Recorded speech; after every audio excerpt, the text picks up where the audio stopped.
Hello, great people. Welcome back to our channel. We are so excited to have you again.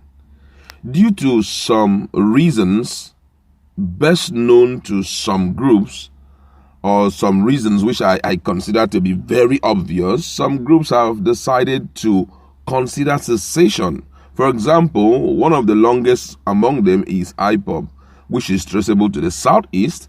And we also have Oduduwa Republic, the Yorubas. They are intending also to take a walk out of Nigeria. And right now it is spearheaded by Sunday Igbo. I don't know any other group. We've also heard about the Niger Deltans and some other groups here and there. But these are some of the two renowned groups that we know about. They are considering seceding from Nigeria because for them things are not working well. They are marginalized, they are underestimated, and all of that.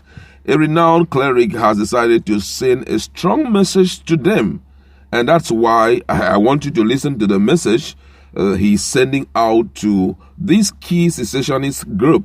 And after that, we are going to go into discussion and also give you a chance to talk to us in our comment section. According to the news, the General Overseer of Pentecostal Sanctuary Bible Ministry, PSBM, Ijebu-Ade, Ogun State, Pastor Sunday Dare Iyunade, has called on those calling for the disintegration of the country to shelve the idea.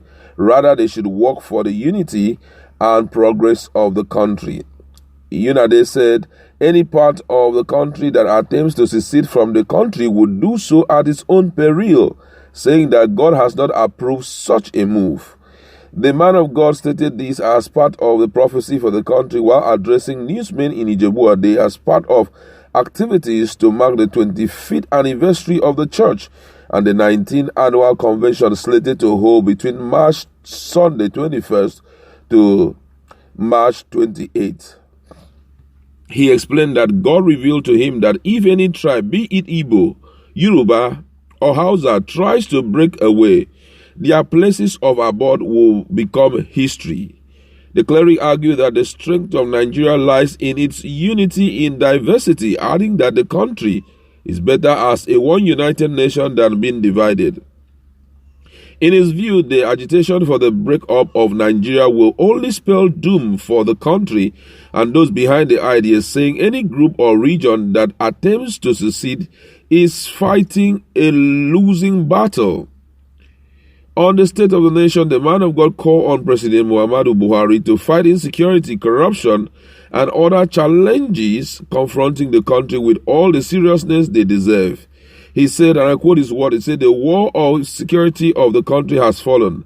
Nigerians must pray for new strategy to fight insecurity so that the security situation will not be worse than before.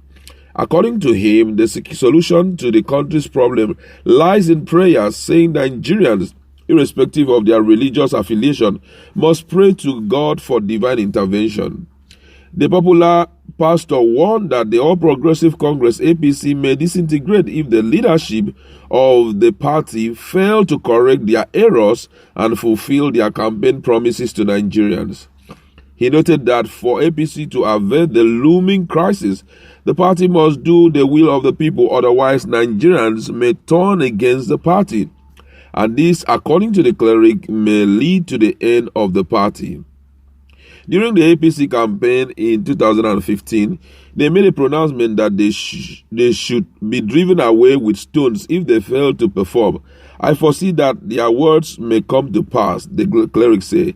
He said Nigerians should, however, not despair as God has turned to the country to cause a turnaround, saying God has heard the cry of his people. A new leader will emerge, but I don't know when it will happen. God will remove the enemies of Nigeria for new leadership. Iyunade said that the 19th annual convention of the church with the theme The Lord Cometh is to further create awareness on the second coming of Jesus Christ and get the people more prepared.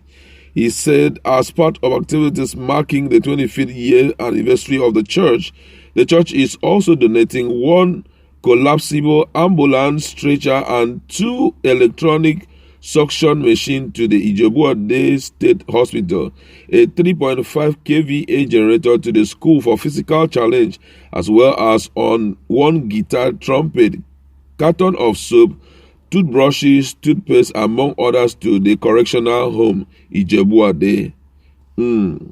This sounds very, very interesting. I know a lot of people are going to go after the man of God and they are going to rake him. But personally, I always like to, analyze on issues and all of that. Most of the things that the man of God is talking about as prophecy are things that any ordinary man on the street can predict it. You understand? It's something that anybody can look at it and say, well, this is where the direction the country is heading. For example, he talked about APC. It's very visible. Anyone can say this is where APC is going, considering the fact that none of their promises have been fulfilled. You understand? But looking at this issue of cessation and all of that, one of the things God does not do is to fully bring himself into the face of men, except he is invited to do just that. You understand? And with this statement that he has made, I know that for some persons, they are so resolute. For example, IPOB is not just an ordinary group. They are a resolute people who have intentions, and they are doing everything to make those intentions come to reality. Now, if you look at the scriptures and align the scripture with what this man say is actually his prophecy, I'll cast our mind back to what happened when some group of people with one heart came and they were building toward to God. The statement that God made, he said that these people have agreed and no man can stop them from achieving whatsoever they want to achieve now. And then there was an agreement in heaven to, change their language. And that was how the whole thing ended, which means as far as there is unity of purpose, there is pursuit and all of that, anything can be achievable. Right now, if you look at IPOB, they are very, very resolute. And that's why every day you see them expanding their boundary. The Yorubas are just starting their own. Yeah, we've been hearing of the story, Oduduwa Republic and all of that. But the intensity is now, and it's now spearheaded by one man who is highly, recommended by many. It's very famous, talking about Sunday Igbo. So if he has team members who are going to be working with him and they are resolute about it, certainly it will come to pass. But based on what the man of God is saying, I cannot openly say it's a lie or it's not a lie. We are waiting to see if his words will come to pass, because this kind of prophecies, we have seen it for so many times. People come up like this and say, "Thus say the Lord, thus say the Lord." At the end of the day, it will not be true. Everybody has the right to pursue whatever dream he desires to pursue, but the only thing we know is that the will of the Lord will stand. You understand? So let's just leave it at there and see if, as the man has spoken, it will come to pass. But know that these groups are very resolute and they are doing everything within their power to realize their dream. We'd like to leave it there. Go to our comment section. What do you think about the man prophecy? Is there any truth in it? Or do you think that he just analyzing the situation on ground, or speaking the man of God?